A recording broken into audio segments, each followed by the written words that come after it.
Olá, sejam todos bem-vindos a mais um vídeo do curso de Introdução à Segurança do Trabalho. Estamos tratando agora da parte 3 de periculosidade e nesse vídeo específico vamos abordar a periculosidade relacionada a inflamáveis e combustíveis.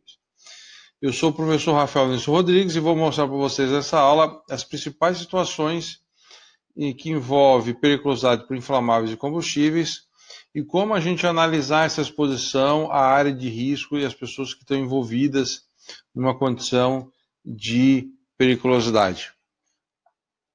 Bom, no vídeo anterior de explosivos eu já fiz uma introdução sobre o que é periculosidade, o que isso acarreta. Tá? Se você tiver alguma dúvida, por favor, assista também a um vídeo anterior sobre explosivos que tem ali nessa parte inicial do vídeo, uma introdução sobre a periculosidade em si, os conceitos iniciais para você entender disso que a gente está falando agora, tá? Bom, muito bem.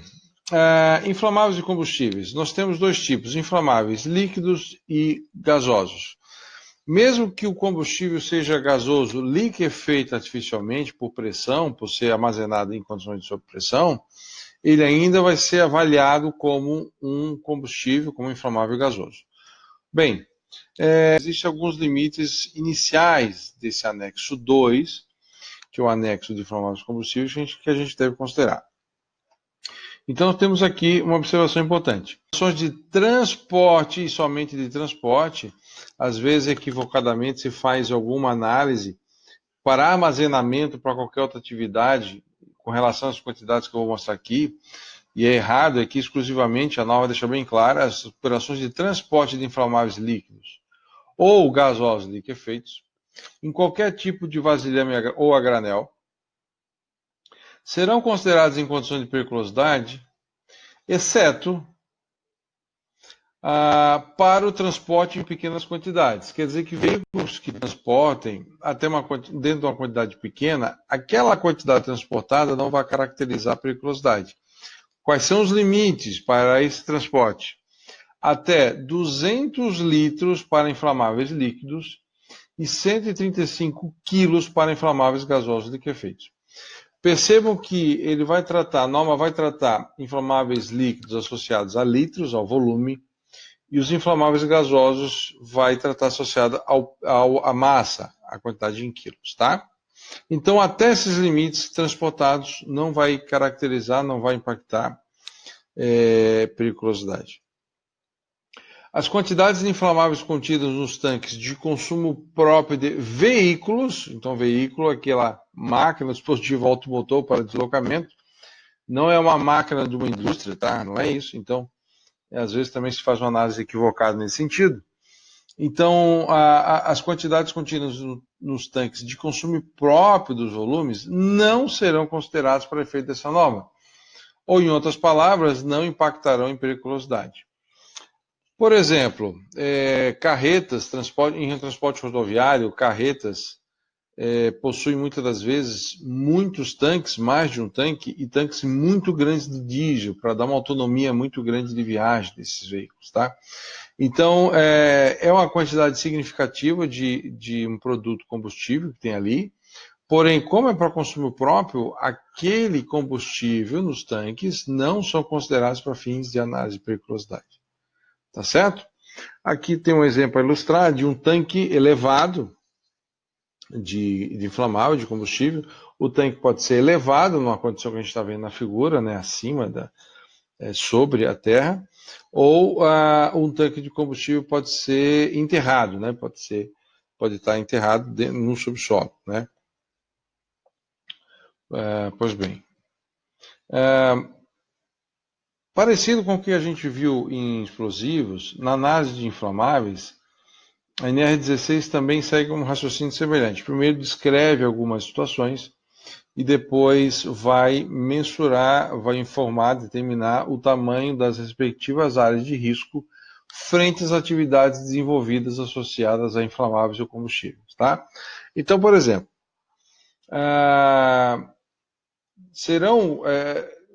terá periculosidade naturalmente as pessoas que trabalharem com as seguintes situações.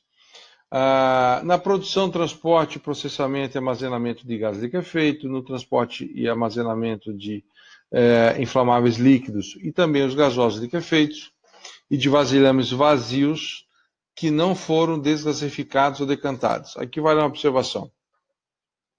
Um vasilhame não desgasificado quer dizer que um botijão de gás, por exemplo, foi utilizado, ele está vazio entre aspas, para um uso comum, só que ele ainda tem resto de inflamável lá dentro, tá? Ele ainda tem um restígio.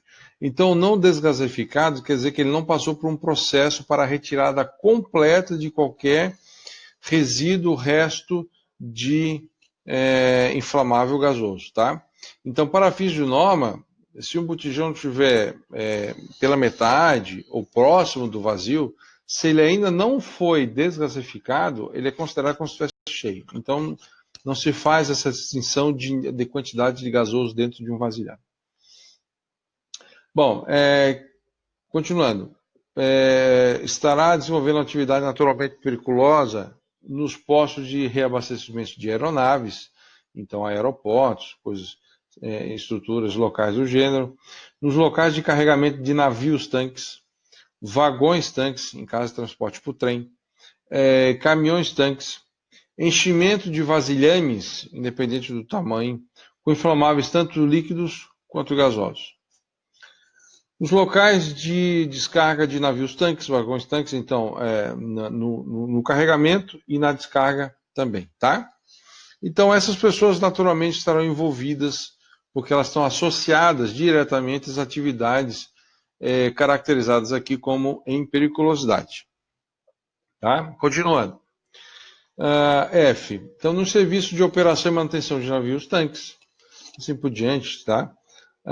Nas operações de desgasificação ou decantação e reparo de vasilhames que ainda não foram desgasificados ou decantados. Então, quando se vai fazer esse processo de desgasificação, ou se vai fazer algum reparo em algum vasilhame, botijão, né, algum vasilhame de gasoso liquefeito, que não passou pelo processo de desgasificação, também é uma atividade dita perigosa. Nas operações de testes de aparelhos de consumo do gás e os seus equipamentos envolvidos. Então, fazer esse tipo de teste também é uma atividade dita em periculosidade. No transporte de inflamáveis líquidos e gasosos liquefeitos em caminhões-tanque. Então, motoristas e todos os ajudantes que eventualmente estiverem ali no transporte estarão naturalmente em periculosidade. No transporte de vasilhames em caminhões-tanque, tá? Contendo inflamáveis líquidos em quantidade igual ou superior prevista naquela parte inicial que eu mostrei para vocês, né? Dos 200 litros, 135 quilos. No transporte de vasilhames, no caso de líquidos e aí de gasosos liquefeitos, também na operação em postos de serviço e em bombas de abastecimento. Tá? Então, eu deixo aqui para vocês alguns exemplos para começar a ilustrar o que a gente vai ver em seguida. Tá? Então, a gente pode, resumidamente, muito simplificadamente, pensar esses ambientes que lidam com inflamáveis combustíveis em dois tipos de ambientes. Ambientes de grande porte, assim, mais do atacado, vamos dizer assim. Então, navio, tanque, refinaria, postos de petróleo, caminhão, tanque, vagões, né? Então trem que carrega combustível, tá? Então esse seria mais o grande porte, a produção e o transporte em grande volume. E o outro lado seria o uso mais do varejo, ou fazendo associação, né? Ou do consumo final. Então, o abastecimento de veículos, o abastecimento de caminhões, sejam tanques ou seja outro tipo de caminhões, o processo de abastecimento, o depósito de botijões, como está aqui nessa figura acima à direita, por exemplo. Então, essa já é uma outra condição. Se vocês vão perceber que a área de risco vai variar se a gente está numa situação mais semelhante a essa de navio, refinaria, caminhão-tanque, ou se é processo de abastecimento ou depósito de vasilhames. Ainda, também haverá diferença na dimensionamento de risco se o combustível for líquido ou se o combustível for gasoso liquefeito. Tá? Vamos lá. Na sequência, o anexo 2, ele trata de descrever um pouco melhor algumas daquelas atividades que nós vimos na tabela, no quadro anterior, tá? Eu não vou ler isso na sua plenitude, mas eu vou destacar alguns pontos para vocês.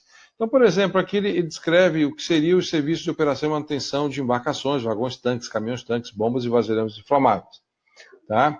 Descreve algumas atividades.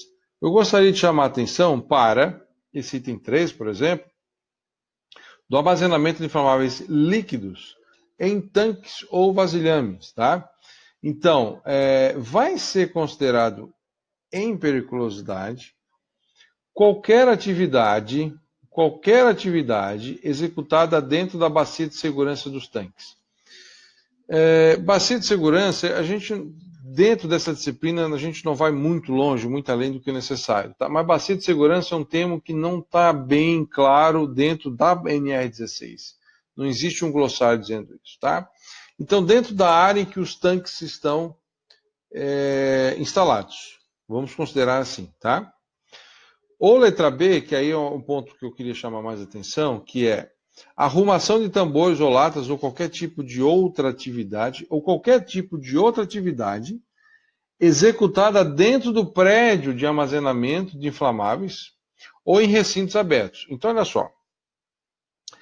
Prédio de armazenamento de inflamáveis é um recinto fechado. Você tem telhado, tem paredes, telhado, porta, enfim, tá? Então, qualquer coisa, você pode fazer arrumação de tambores ou latas ou qualquer outro tipo de atividade executada dentro do prédio de armazenamento. Isso quer dizer que, quando se trata de recinto fechado, todo o recinto é uma área de risco e qualquer coisa feita ali dentro será classificada como em periculosidade. Tá? Professor, mas eu tenho um prédio, eu tenho uma parede que separa onde estão os inflamáveis de um outro setor. Então a parede limitou ao recinto fechado. Tá? Então qualquer anteparo, qualquer obstáculo que anularia razoavelmente o efeito de um acidente com aquele produto. Voltando, ou em recinto aberto, tá? Com vasilhames cheios de inflamáveis ou aqueles não desgasificados, decantados, porque mesmo em substâncias líquidas, ela evapora e ainda tem o vapor da substância ali, tá? Em recinto aberto, aí o tamanho da área de risco vai depender de tabela. Mas qualquer atividade junto dos vasilhames vai ser considerado, a atividade vai ser considerada em periculosidade. Tá? O item 4, o raciocínio semelhante, só que para inflamáveis gasosos liquefeitos. Tá? Então é muito parecido, veja. Arrumação de vasilhames ou qualquer outro tipo de atividade executada dentro do prédio de armazenamento. Recinto fechado, raciocínio igual. Tá? Ou em recinto aberto, com os vasilhames cheios ou vazios, mas que ainda não desgasificados. Quer dizer que ainda tem resto do inflamável lá dentro. Tá? E assim por diante. Enchimento de qualquer tipo de vasilhame. Tal. Aqui tem um pouco mais de detalhamento. Sugiro vocês que leem a norma. Tá? Só assistir os vídeos não vai deixar vocês suficientemente preparados para qualquer tipo de avaliação futura. Vocês têm que, de fato, passar para os vídeos e estudar com calma as normas. Tá? A NR16, nesse caso em específico. Aí chegamos numa terceira parte, que é a determinação do tamanho da área de risco frente a algumas atividades. Tá? Eu vou destacar alguns pontos para vocês entenderem o raciocínio do que é a ideia dessa tabela, desse quadro, e já gravarem alguns pontos importantes. Tá? Então vejam. Poços de petróleo em produção de gás, então numa unidade de produção, né, o atacado, vamos pensar assim. Então, será uma área de risco um círculo com um raio de 30 metros. Aqui está escrito no mínimo, e vocês vão perceber que aparece no mínimo em várias situações, tá? Juridicamente, o que eu observo é que esse no mínimo é considerado exatamente igual a, né?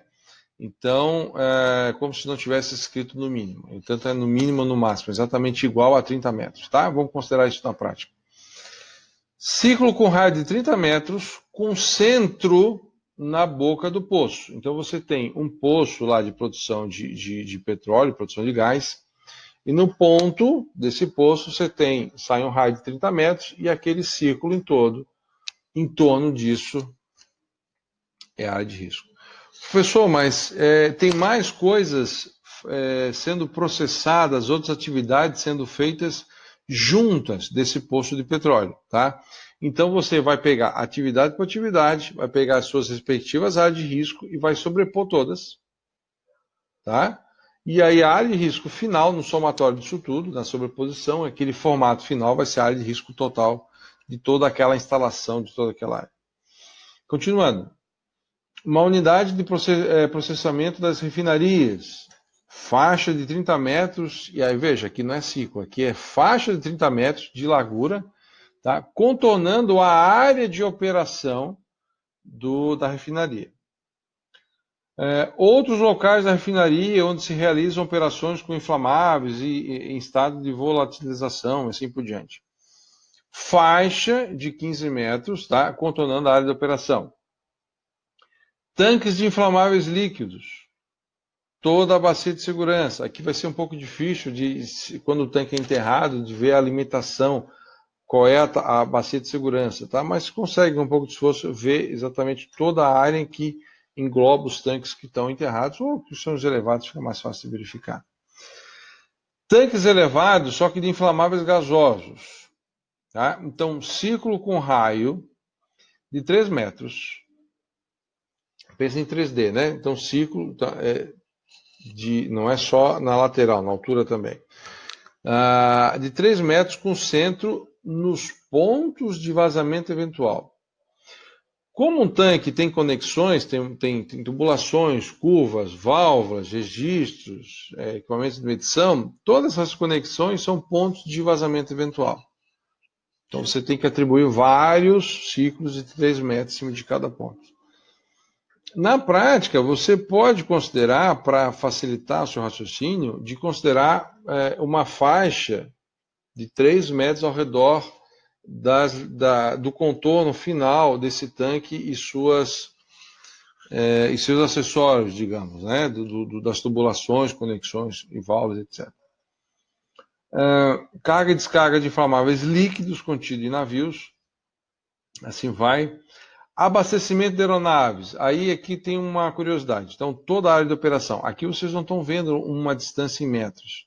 É toda a área de operação. Que tamanho que é essa área? Depende das pessoas que estão procedendo o abastecimento, qual foi a área que delimitaram. Então, possivelmente, normalmente aviões têm já as próprias asas impedidas das pessoas andarem por baixo, né, perto das asas. E aí chega o caminhão-tanque, ou o caminhão-tanque ou o caminhão-bomba, caso já tenha tanque subterrâneo naquele local, e vai haver uma delimitação daquela área. Então, aquela área que foi delimitada com cones ou com algum tipo de obstáculo é a área de operação. Tá? Enchimento de vagões-tanque com inflamáveis líquidos, letra H. Então, é um ciclo com raio de 15 metros, com centro nas bocas de enchimento dos tanques. Agora, olha só, enchimento de vagões e caminhões-tanque com inflamáveis gasosos liquefeitos. É um ciclo com 7,5 metros de centro nos pontos de vazamento eventual. Então, cada ponto terá 7,5. Nessas condições mais do atacado, vou usar essa analogia mais simples, vocês vão ver que a norma acaba dando uma área de risco maior para líquido do que para gasoso. Só que quando vai para as condições de quantidades menores, mais no varejo, vamos dizer assim, essa relação muda. Querem ver? Letra H e J e L. Enchimento de vasilhames com inflamáveis gasosos liquefeitos. Ciclo com raio de 15 metros, com centro nos bicos de enchimento. Então você tem uma mangueira que está associada a um tanque, né, de gasoso e vai encher um botijão. Então esse bico de enchimento, em torno dele, 15 metros é todo o volume, toda a área de risco. Tá? Vamos pensar assim, reto, né? Área de risco, 15 metros. Agora, para vasilhames, para inflamáveis líquidos, o raciocínio é o mesmo, só que limitado a 7,5 metros. Então, veja, quando muda para quantidades menores, a área de risco sinaliza que o risco maior aqui está associado, e aí teríamos que ir muito mais a fundo para entender os porquês disso, tá? Mas porque talvez seria mais provável de vazamento, mais fácil de ignição com um gasoso, tá? Mas ele dá uma área maior no gasoso, quando é nessas condições de varejo, de menor proporção, do que para líquido, em combustível líquido. Continuando. Enchimento de vasilhames com inflamáveis líquidos em recinto fechado, toda a área do recinto fechado. Pessoal, o prédio é imenso, toda a área do recinto fechado. Bom, há paredes delimitando aquele prédio inteiro, delimitando no espaço mais confinado, então é aquele espaço mais confinado somente, tá? Vou adiantar um pouco aqui. Abastecimento de inflamáveis, letra Q. Não está escrito aqui, mas aqui é inflamáveis líquidos, tá? Abastecimento de inflamáveis. Então, olha só. Toda a área de operação abrangendo, aquela história do no mínimo que é igual aqui, ciclo com raio de 7,5 metros, com centro no ponto de abastecimento. Então, vamos pensar num veículo, tá? Você estacionou seu carro num posto de combustível. O ponto de abastecimento é a boca do tanque do veículo, então a bomba coloca ali no carro, então ali 7,5 metros. Tá? Com ponto de abastecimento. Ainda, ciclo com raio de 7,5 metros, com centro aí na bomba que está fornecendo esse combustível. Então, a torre, a bomba ali sai mais 7,5 metros, o carro ainda está deslocado da bomba, então já temos duas áreas. E por terceiro, ainda, aí aqui não é raio, mas aqui agora é uma faixa de 7 metros, 7,5 metros de largura para ambos os lados da máquina. Se for um automóvel, o ponto, bico de enchimento coincide com a lateral do carro. Então, esse ciclo de 7,5 metros primeiro vai acabar coincidindo na sua limitação com a faixa de 7,5 metros em torno do veículo. Mas, se for um equipamento numa indústria, não necessariamente o ponto de abastecimento é na lateral da máquina. Então, às vezes, sai uma mangueira, algum conduto, né? Algum tipo de encanamento, e o ponto de abastecimento é em local longe da máquina em si. Tá? Então, quando ocorre abastecimento, e também é importante dizer que essa área de risco só existe durante o exercício da atividade aqui prevista. Quando se cessa o abastecimento, a área de risco também encerra. Tá? Então, se eu tenho uma máquina, durante o abastecimento, a máquina está aqui, então 7,5 metros em torno da máquina, e lá na ponta do cano, onde a bomba entra, 7,5 metros também de raio, mais 7,5 metros da bomba, que está dando a pressão, né, empurrando esse inflamável para ser armazenado no equipamento. Tá? Armazenamento de vasilhames que contém inflamáveis líquidos ou vazios não desgasificados em locais abertos. Tá? Então, 3 metros de largura em torno dos seus pontos extremos. Então, no armazenamento de inflamáveis líquidos. Tá? Se for em recinto fechado de gasosos, novamente toda a área do recinto. Tá? Por aí vai. Certo? Professor, e abastecimento de inflamáveis gasosos? Tá? Normalmente, são botijões, são vasilhames, né? Seja no veículo GNV, ou seja botijão para uma empilhadeira, tá? Então vocês vão associar mais ao que está aqui, ó. Enchimento de vasilhames com inflamáveis gasosos, tá? Esse vasilhame pode estar fora da empilhadeira ou ainda na empilhadeira, não tem problema, ou numa máquina, onde estiver, tá bom? Então é associado a 15 metros quando ocorre abastecimento de inflamáveis gasosos liquefeitos. De novo, a área só existe enquanto existir atividade. Tá? Então, aqui alguns exemplos. Agora vocês vão rever algumas figuras e já vão estar mais familiarizados com o que prevê esse anexo. Né? Então, em navio-tanque, em refinaria, você tem uma forma diferente de verificar o tamanho da área de risco. Né? Normalmente, todas as atividades aqui dentro são atividades técnicas diretamente ligadas ao inflamável. Né? Então, tudo isso aqui é área de risco.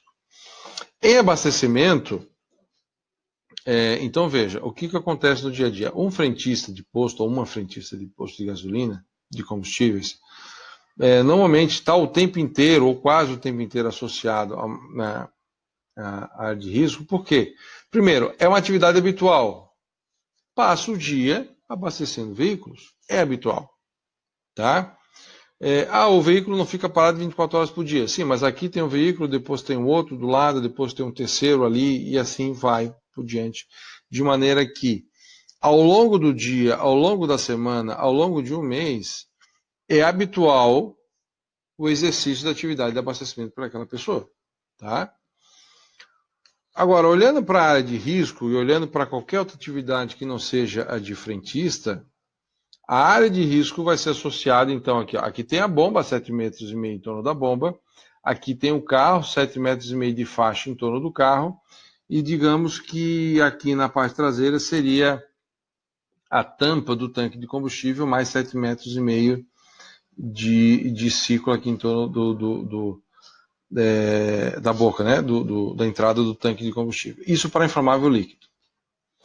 Agora, quando é para abastecimento de GNV, dentro do carro há um botijão, um vasilhame, vocês viram que a área de risco não é 7,5 metros, aí é de 15 metros. Tá? Quando é 15 metros, então as distâncias associadas são o dobro do que os 7,5 metros do líquido. Tá? Então, normalmente, quando há bombas fornecedoras de GNV, de combustíveis gasosos liquefeitos, enfim, elas têm uma área de risco, então elas estão em grupos, né? Estão localizadas em grupos, em outra região do posto, ali a área de risco é diferente. Se vocês observarem no dia a dia de vocês, postos de combustíveis mais novos já colocam essas bombas mais afastadas da área de conveniência, de área onde há outras atividades no posto de combustível que não somente a de frentista. Postos mais antigos acabaram, muitas das vezes, instalando essas bombas de GNV muito mais próximas da conveniência, da lojinha de conveniência, né? Ou da lojinha de serviço, de atendimento. E aí gerou um problema, porque aquela área de 15 metros acaba englobando a loja de conveniência, tá? Então, se a gente considerar que uma parede toda de vidro não seria um obstáculo suficiente, a não ser que fosse um vidro especial para isso, né? Mas se a gente considerar que uma parede de vidro não fosse obstáculo suficiente para reter uma explosão, um acidente com inflamáveis, e se a área da conveniência estiver dentro de 15 metros de raio do ponto onde se abastece o veículo, vasilhame, então esse pessoal da conveniência também estaria em periculosidade, tá?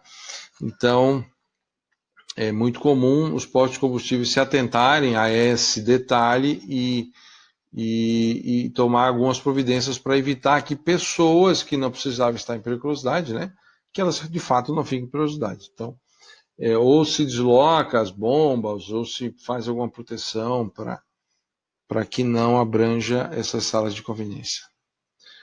Certo?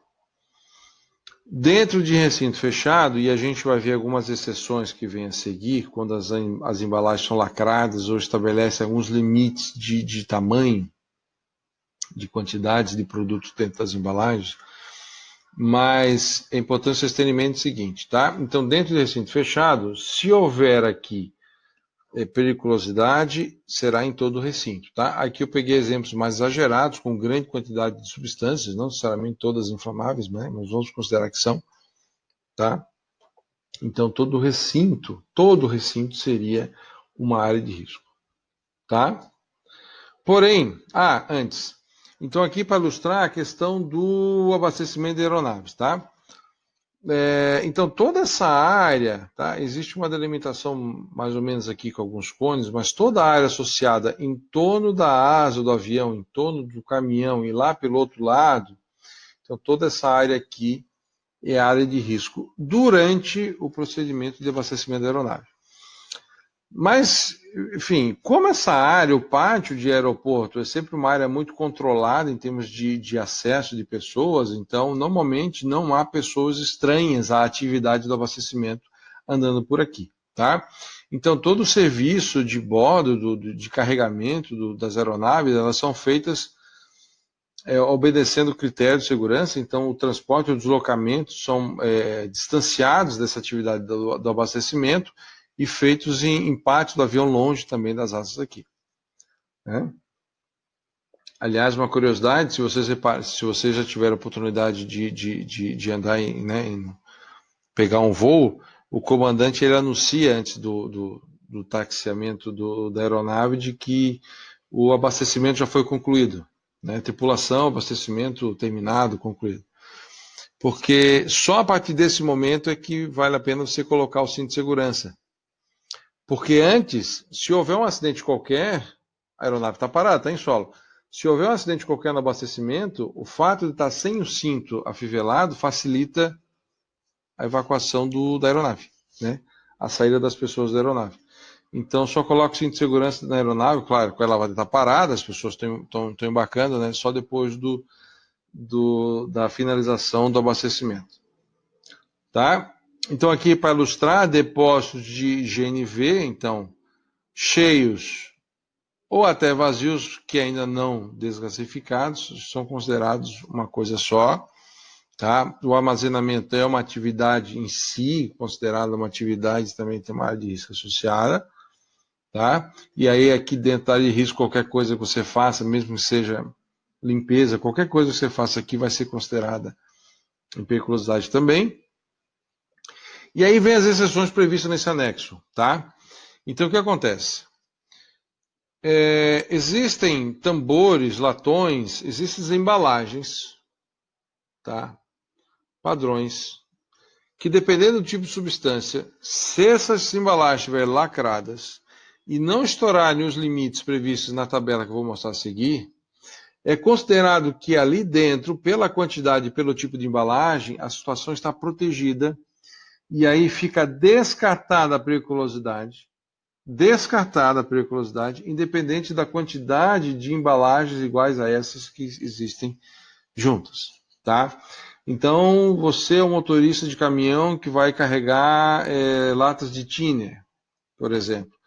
Se a cada embalagem de thinner está dentro dos limites previstos em norma, está tudo lacrado, o carregamento inteiro não vai caracterizar periculosidade, tá? Porque não caracteriza periculosidade, para fins da percepção desse adicional, o que está aqui previsto. Tá? Então aqui nós temos alguns exemplos de embalagens previstas. Tá? Pode ser de metal com plástico, pode ser de plástico, pode ser só de plástico, e assim por diante. Tá?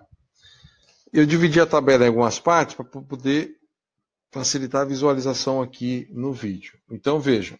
Tá? Capacidade máxima para embalagem de líquidos inflamáveis. Isso serve só para inflamáveis líquidos. Gasoso não entra nessa exceção. Tá? Grupo 1, grupo 2, grupo 3. Aqui é em função da periculosidade do tipo de inflamável. Vou mostrar mais abaixo aqui no glossário para vocês. Tá? Então, o grupo 1 é o mais perigoso, o grupo 3 é o menos. Então, mais perigoso, a quantidade permitida é menor. Tá? Então veja, se for tambores de metal, plástico, até madeira compensada, fibra, caixas, bombonas, então aqui tem quantidades máximas associadas a esse tipo de embalagem com o tipo de grupo de embalagem, tipo de combustível que vai entrar ali, ou de inflamável que vai entrar ali, falando de maneira mais geral. Tá? Se for aqui, aqui é embalagem combinada, você pode combinar esses diferentes materiais. Embalagem simples, tá? Aqui está em litros, né? Então, tambores de aço, tampa não removível, aço, tampa removível, assim por diante. Bombonas, tá? Novamente, embalagens compostas, então plástico com tambor externo de aço alumínio. Então, tem as quantidades aqui, tá? No glossário, eu destaco o seguinte, aquilo que eu falei antes, né? Grupo de embalagens. Então, os líquidos inflamáveis classificam-se para fins das embalagens segundo 3 grupos, 1, 2 ou 3, conforme aqui. Então, o grupo 1 é alto risco, o grupo 2 aí é risco médio, e o grupo 3 é baixo risco. Então, por isso que vocês veem quantidades, aqui até está semelhante, mas em alguns momentos diferencia-se. Então, por exemplo, aqui, ó, o grupo 1 que tem mais risco tem uma quantidade menor do que os outros grupos, tá? É isso aí. Certo? Bem, muito obrigado a todo mundo que acompanhou essa aula. Espero que eu tenha conseguido, embora da maneira mais rápida, né, desse formato de vídeo, vai deixar esclarecido para vocês de como é que a gente faz análise de periculosidade para inflamáveis e combustíveis. Qualquer dúvida que vocês tenham, sendo meu aluno ou minha aluna, por favor, vocês sabem que tem tem o e-mail, tem o nosso sistema acadêmico para entrar em contato e tirar dúvida. Mas mesmo que você não seja um participante das minhas aulas, por favor, você pode deixar um comentário ou até escrever um e-mail.